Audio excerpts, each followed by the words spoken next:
In previous videos, I showed you about web parts and I showed you about adding apps, but I didn't talk about app parts because I wanted to introduce the concept of apps first. So I'm just going to add an app part now and just show you how it slightly differs to a web part. So I'll open my page in edit mode. What I'm going to do is I'm going to add the app part for my contacts app. So I'll go to insert, go to app part, choose my contacts app, and I'll add that in. So far, it's very much the same as a web part. Uh, what this will do is this will automatically show me the default view. So we talked about views earlier. The all items view is the default, and that's what it shows. I'm seeing all the contacts here. If I had hundreds of contacts, this would be displayed in pages, so maybe only 10 or 20 at a time, depending on how the view is configured. What's very powerful actually here is that you can see in the ribbon, even though I don't have the app open fully on the page, I still have the tabs to interact with the items and the list.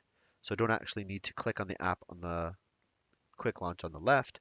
I can interact with this app exactly the same way I would just by this home page here. So very powerful stuff.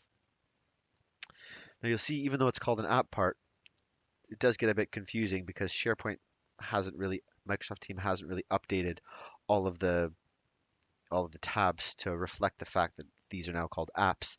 It still says web part, even though I've added app part. So that can be a bit confusing. Um, it's just something Microsoft have done, and we have to kind of get used to it and accept it.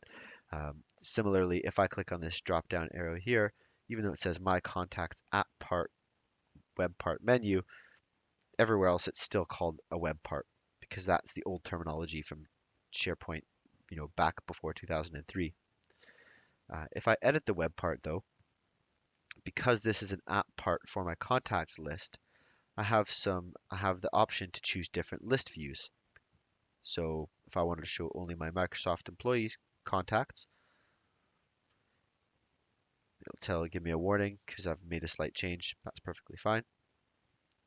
And if I don't really want a full toolbar, I can choose a summary toolbar if I like. Really just changes the display slightly. And as I said earlier, the appearance section, for example, or the layout section, these are common to all web parts, so you'll see these everywhere. So I could decide that my app contacts app part should only have a fixed height of 200 pixels, for example, or I could change that to a different measurement if I wanted to. I'll press OK. And now I can see that I've got the Microsoft Contacts view on the app part on this particular page. Um, Maybe what I want to do probably is update the title as well so that whoever's looking at this, oops, let's just go back here. I have to save the page first. I'll go back to edit the page again. So really I probably would want to change the title as well just to show whoever is viewing this page that these are really just Microsoft contacts.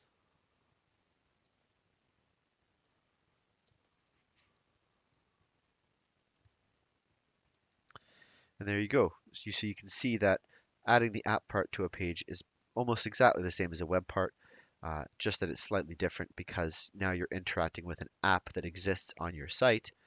Um, if I added this app part, if it happened to exist on another site, that would relate to the contacts list on that site, uh, whereas this is showing me information from the contacts list on my site. Obviously, the difference from a web part being the web part stands alone. It has nothing to do with an app. It's just an individual instance on a page, and it stands alone on that page.